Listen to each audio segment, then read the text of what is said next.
आजिर मातृभाषा कलंस को समस्त को स्वागत और हार्दिक अभिनंदन। पूर्व कालांश नरेंद्र विवेकानंद प्रबंध रे आमे नरेंद्र किभଳି भावरे जीवन रे परिवर्तन होइछि, साधारण वर्गर लोक मान देखी तांको हृदय रे किपरि भाव रे उदार भाव सृष्टि होइछि और महात होइचंती। आदिवासी बस्ती रे सांताली जाति को देखी दुखरे तांकर निर्माण हो पड़छंती, से विषय रे आलोचना करथिले। वर्तमान आमे साधारण मनुष्य प्रति जो उदार और सहनशील दृष्टिकोण गढ़िबारे परिव्राजक सन्यासींकर एपरी असाधारण अभिज्ञता मान साहाय्य करथिला। बहु स्थान भ्रमण करथिले आउ मनुष्य प्रति तांकर उदार भाव, सहनशील दृष्टिकोण, उदार भाव अर्थात विवेकानंद जने महत व्यक्ति थिले, संकीर्णता रहित थिले, तांकर हृदय व्यापक थिला, से भारी उदार प्रकृतिर थिले। से उदार और सहनशील दृष्टिकोण, सहनशील सहिबार शक्ति अधिक, धैर्यशील, यही दुई दृष्टिकोण गढ़िबारे तांको निर्माण करिबारे परिव्राजक बा भ्रमणकारी सन्यासींकर अर्थात विवेकानंदंकर एपरि असाधारण अभिज्ञता मान तांको साहाय्य करथिला। उच्च आदर्श और शुद्धपूत जीवन, उच्च आदर्श और शुद्धपूत जीवन स्खलन को से सह्य कर पार नथिले। तेणु नरेन तांकर जो आदर्श थिला उच्च आदर्श एवं शुद्धपूत जीवन, पवित्र आदर्शवादी, सामान्य टिके त्रुटि स्खलन क्षप्राप्त कमिमा, आदर्श टिके कमिगले पवित्रता टिके यदि कमी जाउतला, खेरित होउतला, ताले से सह्य कर पार नथिले। से नरेन जेतबे साधारण मनुष्य को देखिला परे से संवेदनशील हेले, उदार हेले, भारी दरदी हेले एवं महान हेले। तांकर जो संकीर्ण भावना थिला ता दूर हो गला साधारण लोगों को देखिला परे। उदाहरण स्वरूप जे मनुष्य को देखिला परे से सहनशील हेले, उदार हेले, तार एक ज्वलंत उदाहरण देइछंती। राजपुतना रे विवेकानंद खेतरी महाराजंकर आतिथ्य ग्रहण करिथांती। खेतरी महाराजंकर अतिथि रूप रे थांती। राजा बहु प्रकार आयोजन करिथांती। संबर्धना जणाया पई, स्वागत जणाया पई गोटे विराट उत्सवर आयोजन करथिले। आ सेही उत्सव रे जणे बाईजी गीत गाइया को प्रस्तुत होउथिबार देखि विवेकानंद रागी जाई उठी जीवा को बसिले, से स्थान छाड़ी पड़े जीवा को उद्यक्त। यह देखी बाईजी को जनागला जे विवेकानंद तांको नृत्य रे संतुष्ट नुहति आ सन्यासी मनोभाव को बाईजी भल भाव में बुझीपारे किसी अछपा रहा नहीं। तेणु से मीराबाई एक भजन गाइले। भजन टी होची प्रभु मेरा अवगुण चित न धरो, समदर्शी है नाम तुम्हारा, चाहे तो पार करो। प्रभु मेरा अवगुण चित न धरो, समदर्शी है नाम तुम्हारा, चाहे तो पार करो। समदर्शी अर्थात समदर्शी, समदर्शनकारी, समस्त को जे समान दृष्टि देखती सन्यासी। तत्वज्ञानी भेदभाव तांको भितर न थाए। धनी गरीब, जाति अजाति, ये सब कौन सी भेदभाव न थाए, समस्त को समान भाव देखती। तेणु सन्यासी मान को समदर्शी बोली कहुए। तेणु तुम्हें जड़े समदर्शी सन्यासी, तुमर ना मोर अवगुण, मोर खराब गुण को तुम्हें हृदय रे ग्रहण कर नहीं बा धर नहीं। चाहूच जदि इथुरु मते मुक्ति कर पार करो तो मुक्ति दबा।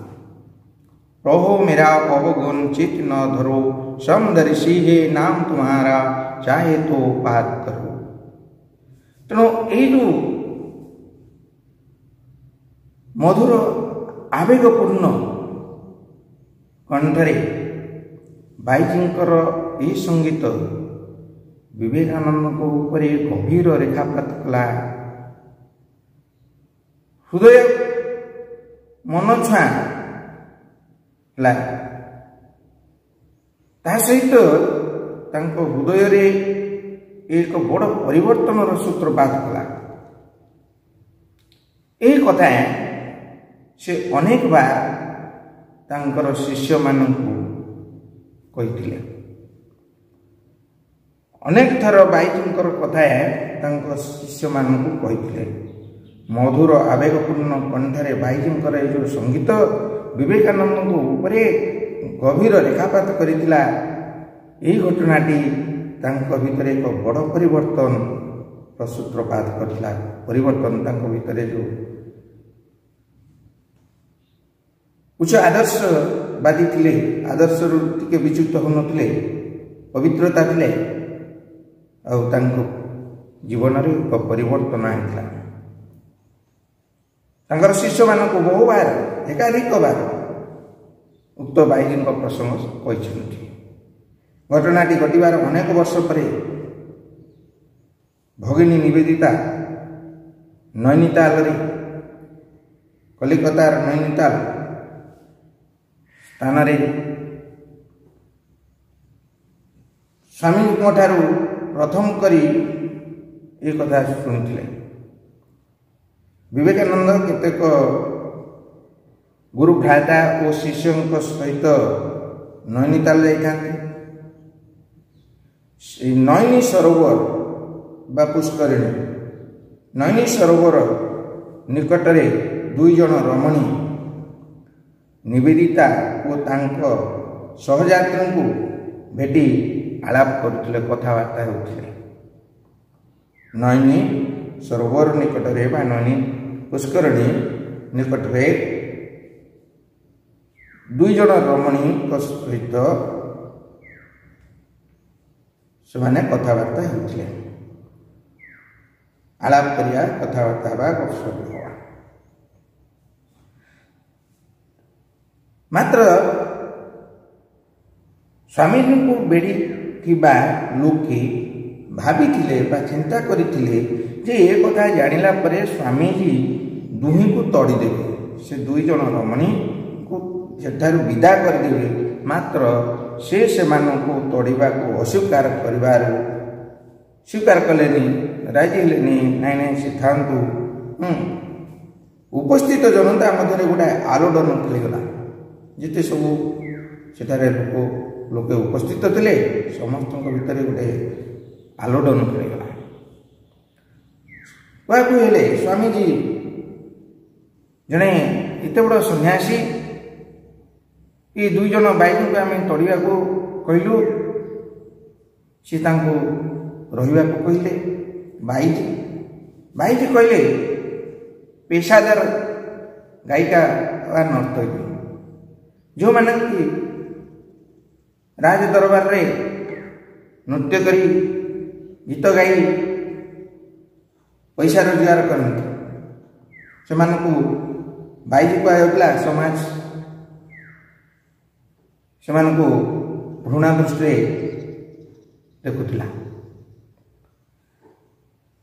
तेणु से दिन स्वामीजी निवेदिता क्षेत्र बाइज कथा कही निवेदिता जो प्रश्न करते तुम्हें कहीं से तड़ीदेवा चाहिए ना से दिन से क्षेत्री महाराजा बाइज प्रसंग कही दक्षिणेश्वर और परे बराहनगर रे गुरु भाई माने नरेन को भल भाव चिन्ह दक्षिणेश्वर रे तांकर गुरु भाई एवं बराहनगर थिला बेले गुरु भाई माने विवेकानंद को भल भाव जानी परिचित थिले किंतु विवेकानंद सहित से आउ परिचय नथिला।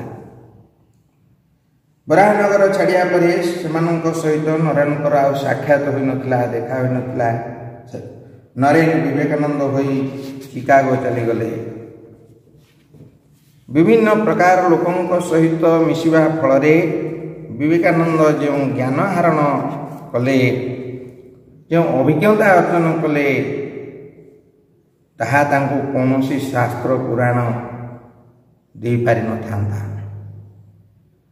जिते शास्त्र पढ़ी पुराण पढ़ी आ भ्रमण करने द्वारा विभिन्न लोकों संस्पर्श आसा द्वारा से जो ज्ञान आहरण कले कौन से शास्त्र पुराण से पाई न था। अध्ययन पठन अर्जित ज्ञान अभिज्ञता और जीवन निबिड़ अनुभूति जीवन्यास पाई क्रियाशील हुए। पुस्तक पाठ कर ज्ञान आउ पाठ पढ़िया पर तार जो अभिज्ञता जो अनुभूति और जीवन निबिड़ अनुभूति ये दुईटर मिश्रण द्वारा जीवन जीवंत हुए एवं क्रियाशील गतिशील हुए। पुणी परिव्राजक सन्यासी भाव भ्रमणकारी परिव्राजक सन्यासी सारा भारत वर्ष पदब्रजरे पादरे चाली चाली देशर कोण अनुकोण सबुआड़े भ्रमण करते जो जाइए सेठारे ज्ञानार्जन रे कम सुजोग पाइना समस्त पाखे रही एवं समस्त सहित शास्त्र आलोचना करछंती जोंठी ज्ञानी पंडित को देखी सेठी किछि दिन रही से ठारू ज्ञान आहरण करने को चेष्टा करछंती। सेमानक सहित देशर ऐतिह्य और शास्त्र पुराण चर्चा करछंती। देशर ऐतिह्य एवं शास्त्र पुराण जो सब इतिहास कथा किंवदंती कथा एवं पुराण शास्त्र सब रही से विषय में आलोचना करछंती। सारा देश में दी ओली दी मुठा खाइया पाउन अगणित मनुष्य को देखी विवेकानंद गोटे नूतन ज्ञान पाइले। से नूतन ज्ञान कौन ना भोकिला पेटरे धर्म अनावश्यक। पेट जली जाउछि भोकरे सेतबेले शास्त्र पढ़िले किंबा ईश्वर आराधना कले कौन फल मिले ना। तेणु भोकिला पेटरे धर्म अनावश्यक। प्रथमे बंचिबा पई ଖାଦ୍ୟ ଆବଶ୍ୟକ। ଏହି ଉକ୍ତିଟି କାର୍ଲ ମାର୍କ୍ସ ବା ତାଙ୍କର ଅନୁଗାମୀଙ୍କର ବୋଲି କହିଥାନ୍ତି। କିନ୍ତୁ ବିବେକାନନ୍ଦ ପ୍ରଥମେ ଏ କଥା ରାମକୃଷ୍ଣଙ୍କ ଠାରୁ ଶୁଣିଥିଲେ ଯେ ଭୋକିଲା ପେଟରେ ଧର୍ମ ହେବା ଆବଶ୍ୟକ। ବଞ୍ଚିବାକୁ ହେଲେ ପ୍ରଥମେ ଖାଦ୍ୟ ଦରକାର, କ୍ଷୁଧା ନିବାରଣ କରିବା ଦରକାର। ତେଣୁ କୁହାଯାଏ ବୁଭୁକ୍ଷୁ କିଂ ନ କରୋତି ପାପଂ। ଭୋକିଲା ଲୋକ ଯେକୌଣସି କାର୍ଯ୍ୟ ମଧ୍ୟ କରିପାରେ। ତେଣୁ ଦେଶର ଅନ୍ଦି କନ୍ଦି ବୁଲି ଏହାର ସତ୍ୟତାକୁ ସେ ମର୍ମେ ମର୍ମେ ଅନୁଭବ କଲେ। ସେ ଠିକ୍ କଲେ ଦରିଦ୍ର ନାରାୟଣଙ୍କର ସେବା ହିଁ ସନ୍ନ୍ୟାସୀମାନଙ୍କର ଯଥାର୍ଥ ବ୍ରତ ବା ଯଥାର୍ଥ ଉପାସନା ସଂକଳ୍ପ ବା ନିୟମ। ତେଣୁ ଦରିଦ୍ର ନାରାୟଣଙ୍କର ସେବା ଆମେ ଜାଣିଛେ ଜନତା ଜନାର୍ଦ୍ଦନଙ୍କର ସେବା ଈଶ୍ୱର ସେବା, ଜନତାଙ୍କର ସେବା ଜନାର୍ଦ୍ଦନଙ୍କର ସେବା, ନର ସେବା ନାରାୟଣଙ୍କର ସେବା। ତେଣୁ ଏହି ଦରିଦ୍ର ନାରାୟଣଙ୍କର ସେବା ହେଉଛି ସନ୍ନ୍ୟାସୀମାନଙ୍କର ଯଥାର୍ଥ ଉପଯୁକ୍ତ ବ୍ରତ ବା ଉପାସନା ବା ସଂକଳ୍ପ ନିୟମ। ତେଣୁ ଦେଶ ସାରା ଦାରିଦ୍ର୍ୟର ନିରଙ୍କୁଶ ରାଜତ୍ୱ ଦେଖି ବିବେକାନନ୍ଦ ଆପଣାଙ୍କୁ ଓ ସନ୍ନ୍ୟାସୀଙ୍କୁ ଧିକ୍କାର କରି ଭାବୁଥିଲେ। ଦେଶ ସାରା ଯେଉଁ ଦାରିଦ୍ର୍ୟର ନିରଙ୍କୁଶ ଦରିଦ୍ରଯୁକ୍ତ ଦାରିଦ୍ର୍ୟ ନିରଙ୍କୁଶ କହିଲେ ସଂଖ୍ୟାଗରିଷ୍ଠ ଏକକ ସଂଖ୍ୟାଗରିଷ୍ଠତା ଯେଉଁ ଦଳକୁ ଆମେ ମଧ୍ୟ ନିରଙ୍କୁଶ କହୁଛେ ବା ବାଧାବନ୍ଧନହୀନ ସ୍ୱେଚ୍ଛାଚାରୀ ଯେଉଁମାନଙ୍କର ବିରୋଧୀ ଦଳ ନଥାଏ, ସେଭଳି ଦେଶରେ ଅଧିକ ସଂଖ୍ୟକ ଦରିଦ୍ର ଲୋକ, କମ୍ ସଂଖ୍ୟକ ଧନୀ ଥାନ୍ତି। ତେଣୁ ଏହି ଯେଉଁ ଦାରିଦ୍ର୍ୟ ନିରଙ୍କୁଶ ଦାରିଦ୍ର୍ୟତାକୁ ଦେଖି ରାଜତ୍ୱ ଦେଖି ବିବେକାନନ୍ଦ ଆପଣାଙ୍କୁ ନିଜକୁ ଓ ସନ୍ନ୍ୟାସୀଙ୍କୁ ଧିକ୍କାର କରି ଭାବୁଥିଲେ। ସନ୍ନ୍ୟାସୀମାନଙ୍କୁ ଧିକ୍କାର କରୁଥିଲେ, ନିଜକୁ ଧିକ୍କାର କରୁଥିଲେ ଯେ ସନ୍ନ୍ୟାସୀମାନେ ବୁଭୁକ୍ଷୁ ଜନତା ପାଇଁ କ'ଣ ସବୁ କରିଛନ୍ତି? କିଛି କରିନାହାନ୍ତି।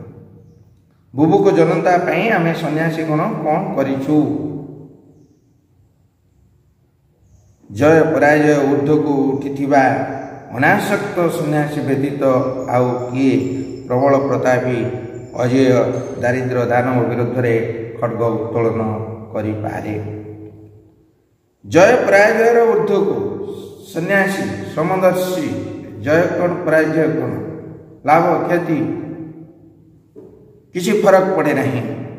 ତେଣୁ ଜୟ ପରାଜୟର ଊର୍ଦ୍ଧ୍ୱକୁ ଉପରକୁ ଉଠୁଥିବା ଅନାସକ୍ତ ନ ଆସକ୍ତ ଅନାସକ୍ତ ଅର୍ଥାତ୍ ଲୋଭ ମୋହ ମାୟା ଠାରୁ ଦୂରରେ ରହି ନିରପେକ୍ଷ ସନ୍ନ୍ୟାସୀ ବ୍ୟତୀତ ଏଇ ଯେଉଁ ଦାନବ ରାକ୍ଷସ ଅଜୟ ଦାରିଦ୍ର୍ୟ ଦାନବ ବିରୁଦ୍ଧରେ କିଏ ଖଡ୍ଗ ଉତ୍ତୋଳନ କରିପାରେ ବା ସ୍ୱର ଉତ୍ତୋଳନ କରିପାରିବ? ଖଡ୍ଗ ଖଣ୍ଡା ତଲୱାର ବୋଲି କୁହାଯାଏ। ଅନ୍ୟାୟ ବିରୁଦ୍ଧରେ କିଏ ସ୍ୱର ଉତ୍ତୋଳନ କରିପାରିବ? ଯୁଗ ଯୁଗ ଧରି ସିଂହାସନରେ ଅଧିଷ୍ଠିତ ପ୍ରତାପୀ ସମ୍ରାଟଙ୍କ ବିରୁଦ୍ଧରେ ରାଜା ସମ୍ରାଟ ଯୁଗ ଯୁଗ ଧରି ରାଜତନ୍ତ୍ର ଶାସନ ପରିଚାଳିତ ହୋଇଥାଏ ଆଉ ସୁଖ ସ୍ୱାଚ୍ଛନ୍ଦ୍ୟରେ ସେମାନେ ରହିଥାନ୍ତି।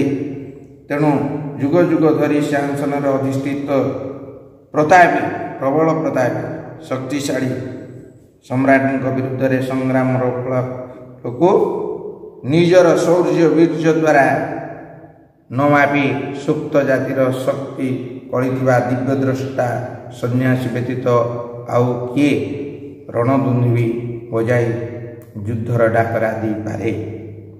ଯୁଗ ଯୁଗ ଧରି ସିଂହାସନରେ ଅଧିଷ୍ଠିତ ହୋଇଥିବା ପ୍ରତାପୀ ମହାରାଜାମାନଙ୍କ ବିରୁଦ୍ଧରେ ସଂଗ୍ରାମ କରିବା ପାଇଁ ନିଜର ଶୌର୍ଯ୍ୟ ବୀର୍ଯ୍ୟ द्वारा न मापी शौर्य वीर्य कहले वीरत्व सुर युक्त ज शौर्य ये वीरत्व द्वारा न मापी सुप्त जाति शोई पड़ी अचेतन अवस्था पड़ी रही जातिर शक्ति कली कलना करिथिबा दिव्य द्रष्टा जो मानके अतीत वर्तमान भविष्य को देखि पारंती से दिव्य द्रष्टा कह सन्यासी माने देशर भविष्य कथा चिंता करती से व्यतीत आउ कई रणदुंदी भी बजाई युद्धर डाकरा पारे कई पारे ना सन्यासी माने ही वीरवाद्य युद्धवाद्य नाद युद्ध काल बाजुवा वाद्य विशेष रणदुंद हुए गाए से माने दे ही प्रबल प्रतापी सम्राट विरुद्ध युद्ध घोषणा करें ये दानव वृत्रासुर को वध करने इंद्र वज्र निर्माण करते ऋषि महर्षि दधीची अस्थि तेणु दधीची महर्षि दधीची तांकर अस्थि प्रदान करते मृत्यु पर शरीर त्याग करते अस्थि वज्र अमोघ अस्त्र निर्मित होता सेपरी गोटे राक्षस को मारिया जड़े महर्षि तांकर अस्थि प्रदान करते एवं असंख्य राक्षस दारिद्र्य राक्षस तेणु अमोघ अस्त्र गोटे यथेष्ट नुहे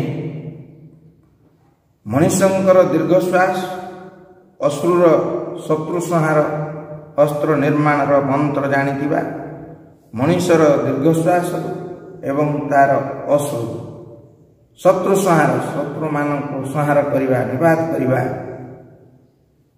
अस्त्र निर्माण मंत्र जानिथिबा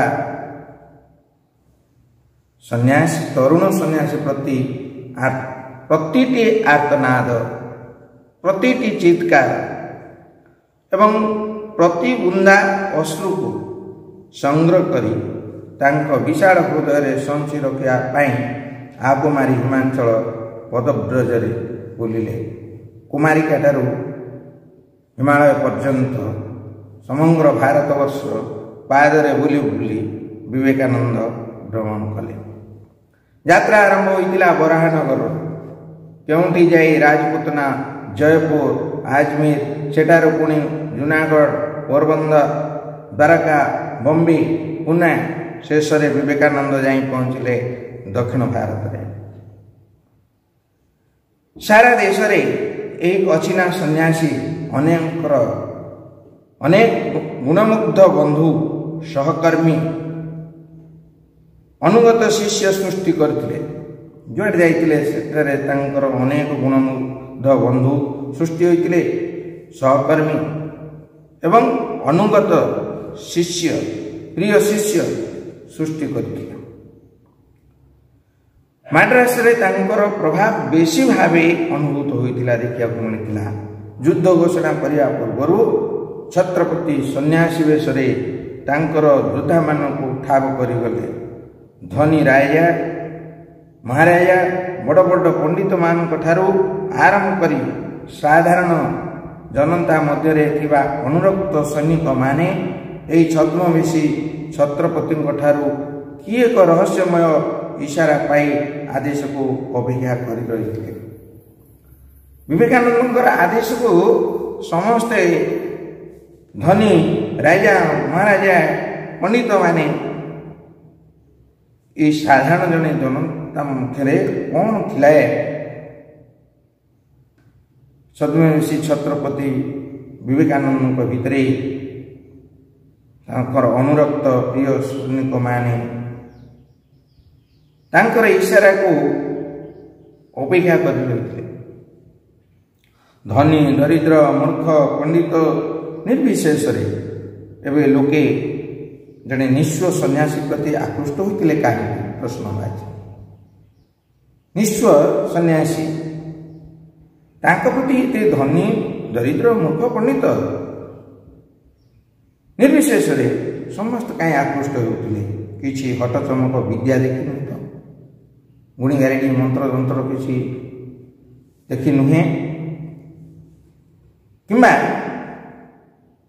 ମୋ ଶିଷ୍ୟ ହେଲେ ବା ମୋତେ ପୂଜା କଲେ ଆଉ ଗୋଟାଏ ବଡ଼ ରାଜ୍ୟ ମିଳିବ, ଚାକିରି ମିଳିବ, ଏପରି କିଛି ପ୍ରତିଶ୍ରୁତି ପାଇଁ ନୁହେଁ। କି ଚାକିରି ପାଇଁ ଆସିନଥିଲେ, କି ରାଜ୍ୟ ଜୟ କରିବେ, ଯୁଦ୍ଧରେ ବିଜୟୀ ହେବେ, ଏଭଳି ଆକାଂକ୍ଷା ନେଇ ବିବେକାନନ୍ଦ ନିକଟକୁ କେହି ଆସିନଥିଲେ। କିମ୍ବା ଇଏ କାହାକୁ ପ୍ରତିଶ୍ରୁତି ବି ମଧ୍ୟ ଦେଇନଥିଲେ, ମୋର ଶିଷ୍ୟ ତୁମକୁ ରାଜ୍ୟ ମିଳିବ, ଚାକିରି ମିଳିବ। କ'ଣ ପାଇଁ? କି ଶକ୍ତି ଦେଖି ତାଙ୍କ ସଂସ୍ପର୍ଶରେ ଆସୁଥିବା ଲୋକଙ୍କର ବଞ୍ଚିବାର ଗୋଟେ ଢଙ୍ଗ ବଦଳି ଯାଉଥିଲା। ବିବେକାନନ୍ଦଙ୍କ ସଂସ୍ପର୍ଶରେ ଯିଏ ଆସୁଥିଲେ ତାଙ୍କର ଜୀବନଶୈଳୀ ପରିବର୍ତ୍ତନ ହୋଇଯାଉଥିଲା। କିଛି ପାଇବା ପରିବର୍ତ୍ତେ ଦେବା ପାଇଁ ସେମାନେ ଆଗଭର ହେଉଥିଲେ। କେହି ପାଇବା ଆଶାରେ ତାଙ୍କ ସହିତ ତାଙ୍କର ଶିଷ୍ୟତ୍ୱ ଗ୍ରହଣ କରୁନଥିଲେ ବା ତାଙ୍କ ସହିତ ମିଶୁନଥିଲେ, ଦେବା ପାଇଁ ଆଗଭର ହେଉଥିଲେ, ଆଗ୍ରହ ପ୍ରକାଶ କରୁଥିଲେ। ସ୍ୱାମୀ ସୁଧାନନ୍ଦ ବର୍ଣ୍ଣନା କରିଥିବା ଗୋଟିଏ ଘଟଣା ଏହିପରି ପ୍ରଶ୍ନର ଯଥାର୍ଥ ଉତ୍ତର ଦେଇପାରିବ। କ'ଣ? ଘଟଣାଟି ହେଉଛି, ଦିନେ ସ୍ୱାମୀ ସୁଧାନନ୍ଦ ଦେଖିଲେ କେତେଜଣ ଗୁଜୁରାଟୀ ପଣ୍ଡିତ ସ୍ୱାମୀଜୀଙ୍କ ଅର୍ଥାତ୍ ସେ ଆମେରିକାରୁ ଫେରିବା ପରର ଏକ ଘଟଣା ବର୍ଣ୍ଣନା କରିଛନ୍ତି। ସ୍ୱାମୀଜୀଙ୍କ ସହିତ ସଂସ୍କୃତ ଭାଷାରେ ଅନର୍ଗଳ ଧର୍ମ ବିଷୟକ ଆଲୋଚନା କରୁଛନ୍ତି। ଧର୍ମ ବିଷୟରେ ଆଲୋଚନା କରୁଛନ୍ତି। ଗୁଜୁରାଟୀ ପଣ୍ଡିତମାନେ ସ୍ୱାମୀଜୀଙ୍କ ସହିତ ଧର୍ମ ବିଷୟରେ ଆଲୋଚନା କରୁଛନ୍ତି। କିଛି ସମୟ ପରେ ଆଲୋଚନା ଚାଲିଥିବା ଘରୁ ଗୋଟିଏ ଗୋଳମାଳ ଶୁଭିଲା, ପାଟିତୁଣ୍ଡ ହୋ ହାଲ୍ଲା ଶୁଭିଲା। ଘଟଣାଟି ଅନୁସନ୍ଧାନ କରି ସୁଧାନନ୍ଦ ବୁଝିଲେ ସ୍ୱାମୀଜୀ ସଂସ୍କୃତ ଭାଷାରେ କଥା କୋଉ ଗୋଟାଏ ବ୍ୟାକରଣଗତ ଭୁଲ କରି ପକାଇଛନ୍ତି। ବ୍ୟାକରଣଗତ ତ୍ରୁଟି ହୋଇଯାଇଛି ସ୍ୱାମୀଜୀଙ୍କର। ସେହି କାରଣରୁ ପଣ୍ଡିତଗଣ ଜ୍ଞାନ ଭକ୍ତି ବୈରାଗ୍ୟ ବିଷୟକ ଚର୍ଚ୍ଚା ଛାଡ଼ିଦେଇ ବିଜୟ ଉଲ୍ଲାସରେ ମାତି ଉଠିଲେ। କହିଲେ, ଆମେ ସ୍ୱାମୀଜୀଙ୍କୁ ହରାଇଦେଲୁ ଆମେ ସ୍ୱାମୀଜୀଙ୍କୁ କହିକିରି ହଲ୍ଲା କରୁଛନ୍ତି, ବଡ଼ ପାଟି କରି କହୁଛନ୍ତି। ଦୃଶ୍ୟଟି ଦେଖି ସୁଧାନନ୍ଦଙ୍କର ଠାକୁର କହୁଥିବା ଗୋଟିଏ କଥା ତାଙ୍କର ମନେ ପଡ଼ିଲା। ସୁଧାନନ୍ଦଙ୍କର ରାମକୃଷ୍ଣ ପରମହଂସ କ'ଣ କହୁଥିଲେ ନା, ଚିଲ ଶାଗୁଣା ଖୁବ୍ ଉଚ୍ଚରେ ଉଡ଼ନ୍ତି, କିନ୍ତୁ ସେମାନଙ୍କର ଦୃଷ୍ଟି ଥାଏ ତଳେ ପଡ଼ିଥିବା ଗୋରୁ ମଢ଼ ଉପରେ। ପଣ୍ଡିତଗଣ କୌଣସି ଉଚ୍ଚ ଭାବ ବା ଭାବନା ବା ଗହନ ତତ୍ତ୍ୱ କଥା ଚର୍ଚ୍ଚା କରିବାକୁ ସ୍ୱାମୀଜୀଙ୍କ ସହିତ ଆସିନଥିଲେ। ଆସିବାର ମୁଖ୍ୟ ଉଦ୍ଦେଶ୍ୟ ଥିଲା ଯେ ସ୍ୱାମୀଜୀଙ୍କୁ ଶାସ୍ତ୍ର ଆଲୋଚନାରେ ପରାସ୍ତ କରିବା। ଗୁଜୁରାଟୀ ପଣ୍ଡିତମାନଙ୍କର ମୁଖ୍ୟ ଉଦ୍ଦେଶ୍ୟ ବା ଲକ୍ଷ୍ୟ ଥିଲା ଯେ ସ୍ୱାମୀଜୀ ଆମେରିକାର ଚିକାଗୋ ସହରରେ ଧର୍ମ ସମ୍ମିଳନୀ ଯେଉଁ ହୋଇଥିଲା ସେଠି ଭାଷଣ ଦେଇ ବିଶ୍ୱ ବିଜୟୀ ବିବେକାନନ୍ଦରେ ପରିଚିତ ହୋଇଛନ୍ତି, ସାରା ବିଶ୍ୱ ତାଙ୍କୁ ଜାଣିଛନ୍ତି। ତେଣୁ ସିଏ କ'ଣ ଆମଠାରୁ ବଡ଼ ପଣ୍ଡିତ? ଆମେ ତାଙ୍କ ସହିତ ଶାସ୍ତ୍ର ଆଲୋଚନା କରିବା, ତାଙ୍କୁ କେମିତି ଆଲୋଚନାରେ ପରାସ୍ତ କରିବା, ଏଇଟା ତାଙ୍କର ମୁଖ୍ୟ ଉଦ୍ଦେଶ୍ୟ ଥିଲା। ସେ କଥା ଜାଣିଲା ପରେ ସ୍ୱାମୀଜୀ ଅପ୍ରତିଭ ନ ହୋଇ, ବ୍ୟସ୍ତ ନ ହୋଇ, ଅପ୍ରସ୍ତୁତ ଭାବରେ ତାଙ୍କର ଅପରାଧ ପାଇଁ କ୍ଷମା ମାଗିଲେ। ସେମାନଙ୍କର ଉଦ୍ଦେଶ୍ୟ ପୂରଣ ହୋଇଗଲା। ପଣ୍ଡିତମାନଙ୍କର ଯେତେବେଳେ ଉଦ୍ଦେଶ୍ୟ ପୂରଣ ହୋଇଯିବାରୁ ଆଲୋଚନା ସରିଲା, ସେମାନେ ଧୁଆଧୁଇ ହେବାକୁ ଗଙ୍ଗାକୂଳକୁ ଗଲେ। ଏହି ପଣ୍ଡିତମାନେ ନିଶ୍ଚିନ୍ତ ଭାବରେ ବିବେକାନନ୍ଦଙ୍କ ପ୍ରେମରେ ପଡ଼ିଥିବା ମଣିଷ ନୁହନ୍ତି। विवेकानंद को भल पाउनथिले। सेथिपाई स्वामीजी संपर्क से मंतव्यर मूल्य स्वतंत्र था। तेणु सुधानंद शुणिले गंगा को जीवा बाटरे से कहते स्वामीजी तादृश पंडित नुहति से बड़ बड़ पंडित नुहति। तेबे यहाँ चकुरे एक मोहिनी शक्ति अच्छी। पंडित माने कहते स्वामीजी चकुरे एक मोहिनी शक्ति अच्छी। से मोहिनी शक्ति बल से दिग्विजय कर विश्व विजय कर पंडित माने किसी भूल कहना से माने स्वामीजी शक्तिर उत्स को ठीक बारी थे उपलब्धि करते। शत्रु मित्र कई से मोहिनी शक्ति ठारू खसी जा संभव नुहे। जी जिते क्रोध प्रकाश कर आसता है स्वामीजी पाखे आस पहुँचला कथा से पुणी शिष्यत्व ग्रहण करे तार क्रोध राग दूर हो जाए। तेणु जी कई आसी से शत्रु हूँ मित्र हूँ तांकर मोहिनी शक्ति ठारू खसी जाई नाहंती। स्वामीजी पाश्चात्य विषय पंडित मानकर मंतव्य संपर्क में किसी मंतव्य न करवा हुए तो उचित। पांडित्य विषय स्वामीजी पांडित्य विषय पंडित मान जो मंतव्य दौले से मंतव्य उपरे किसी मंतव्य रखा अनुचित भाविले। किंतु देश रे गोटे व्याकरणगत छोटिया त्रुटि बा भूल शब्द प्रयोग पांडित्य कलना करिवार परंपरा तथापि वंचित आज आम स्वामी को हरईदेलु शास्त्र ज्ञान टे सामान्य भूल यही परंपरा रही बंची रही सुधानंद पदे कहवा बाध्य है। विवेकानंद ज्ञान और पांडित्यर पटांतर नहीं। महान ज्ञानी महान पंडित विवेकानंद तार कौन पटांतर नहीं कलना नहीं। भाव पाइबार व्याकुलता नथिबा शब्द तर्जमार कसरत रे मादिथिबा शास्त्र घोष पंडितगण भाव को बुझी नथिले आ शब्द तर्जमार कसरत भितर मादिथिबा शास्त्र घोष शास्त्र को घोषी घोषी जो मैंने पंडित होती से पंडितगण बहु युग धरी वेद वेदांत और महान धर्मशास्त्र उपरे जेते आवर्जना कुड़ाई कुसंस्कार अंधविश्वास सब पूरी रही पुराण शास्त्र इत्यादि से सब को दूर करिबार थिला विवेकानंदर एक ऐतिहासिक भूमिका बड़ भूमिका निर्वाह करते। विवेकानंद समाज सब दारिद्र्य अनटन कुसंस्कार अंधविश्वास दूर होता धनी गरीब भेदभाव दूर करते समाज सेवा करते शिक्षार प्रचार प्रसार करते। ये सब विवेकानंद एक ऐतिहासिक भूमिका थिला। आज परवर्ती काल अनुसार अवशिष्ट आलोचना करवा। धन्यवाद।